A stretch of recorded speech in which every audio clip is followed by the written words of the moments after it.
Hello Libras, welcome to your love reading for July 2020. If it resonates, consider a personal reading. My email is below. Otherwise, let's get to your reading. Holy Spirit, angels, divine guides, universe, can you please provide your truth, your wisdom, your clarity, and your insight for Libras for love for July 2020? What do you see? What do they need to know to reach their higher ground, become closer to the universe and closer to the divine? For your messages for their greater good. Any messages you have for Libras. I was like, Libras.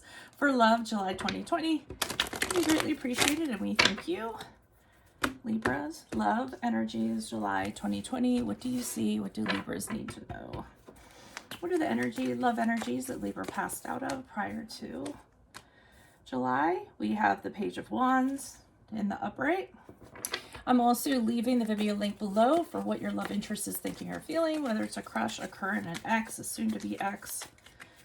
And in that spread also will be something you do not know about them, in addition to if they are interested in somebody else. Love energies for July 2020, the Eight of Swords in the upright.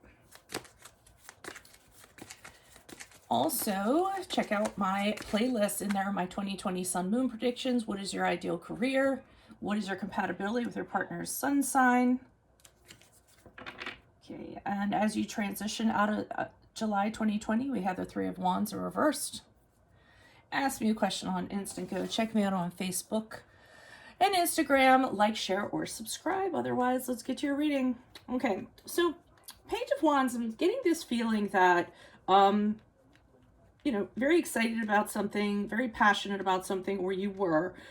Could have been, usually the Page of Wands, it's something new, it's in its infancy, it's the seed, it's the spark of something, and then it's a matter of fanning the flame.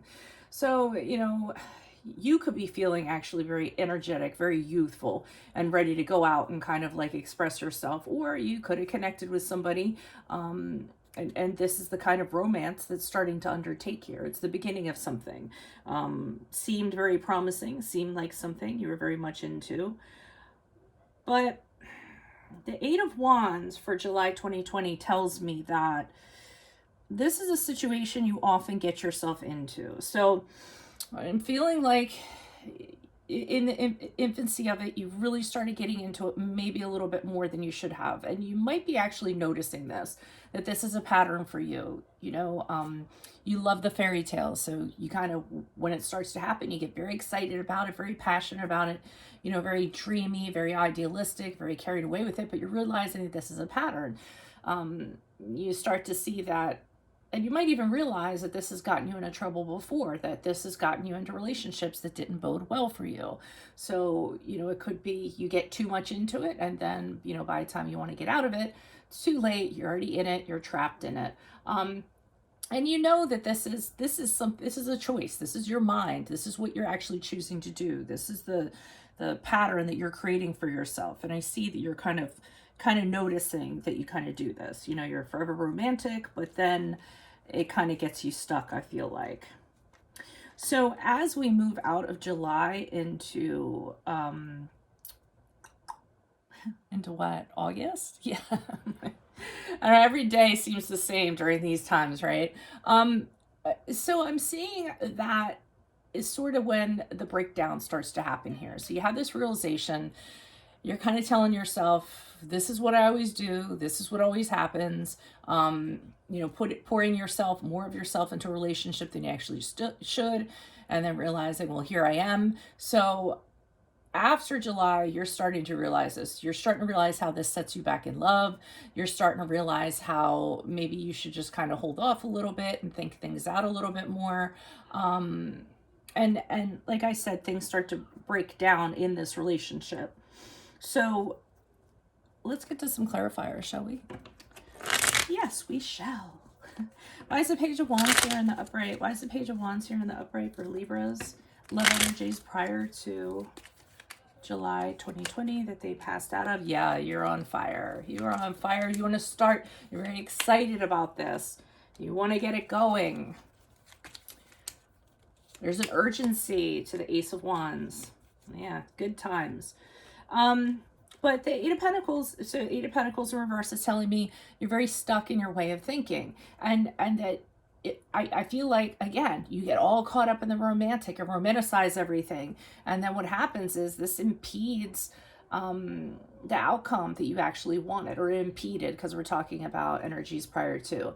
And it's just the way you think. You feel the spark, you want something to happen, you get all caught up in that. And then that ends up being your worst enemy, I feel like. Three of Cups in the upright, the good times, you want to go out, you want to flirt, you want to have fun, all of that stuff. And I feel like you just get swept up in that with this person, or people in general, because I am seeing it as a pattern. But I feel like it's all about the good times and everything. You get swept up in that. It appeals to your emotions. It's wonderful. It's uplifting. And then you always hope that the outcome's going to be something other than it actually ends up being. So why is the Eight of Swords here? So in this relationship, I think it's the same thing that happened. It probably seems reminiscent of relationships you've had in the past. Why is the Eight of Swords here in the upright for Libras, for love energies in July? Who is this person? What is this energy? Additional messages. Yeah, so what happens is, then the other person, it starts to feel like a burden in the relationship. There's a lot more responsibilities. So responsibilities start coming in, and you're doing more than your share of them. You're actually overwhelmed with what's expected of the relationship. And this is the trap you often fall into. Then with the Hierophant in the upright, which is the card of Taurus, then is the demand for, hey, let's make this a committed relationship. Let's get engaged. Let's get married. That pressure of the other person wanting to do this and you wanting to do the right thing, because here you are. You say to yourself, okay, well, here I am. I got myself into this. And even though it's a lot of work and I'm being burdened and what have you, I should follow through with this because it's an honorable thing to do. It's the right thing to do. This is what this person wants, I feel like. And the Moon card in the upright talks about, to me, at least in this situation, a lot of stuff that's hidden to you regarding this person. That's the card of Pisces. That resonates. Did I say that? But there's a lot of stuff about this person that you don't know, that you're overlooking. They could have things that they're hiding from you or keeping hidden. At best. At worst, they could really have some psychological damage, some baggage, internal stuff. And that's why they like you. That's why they're drawn to you, because you guys are very good. You're very good at listening, and you're very good at making sure the other person's happy, and pleased all the time. Sometimes you even sacrifice yourselves over this. Now, I know that's just a blanket statement. I mean, it all depends on what else is in your chart, but it's funny because I have a couple Libra male friends, and I always joke to them that they're psychomagnets. So they always attract these women that are crazy and or just demanding or what have you, and they always say to me, that's not true. They aren't psycho. They're just dynamic. I like dynamic women. So, I mean, however, you want to term it, I think it's the same for females too. You guys you're like that. So you tend to attract people that, have issues, and then it ends up burdening you. You end up dealing with them, and then you're kind of stuck in this and can't really get out of it without looking like the bad guy, right? Or the bad girl, sorry, either or, just an expression.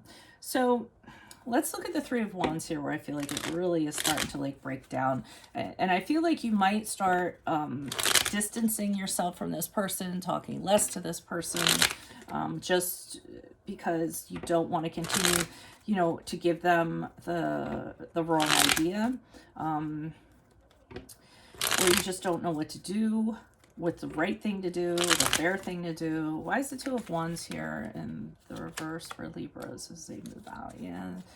I think you're winding up to tell them the truth. I think but you have a connection to them, so you don't want to totally let go. So as you move out of July, you want to be truthful with them, and you want to be very clear and tell them, this is how I feel. This is where, this is going.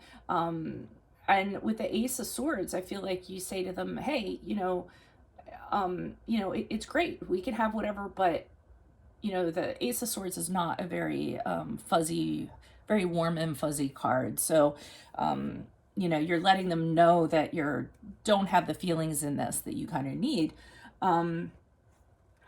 But you do have an attachment to them.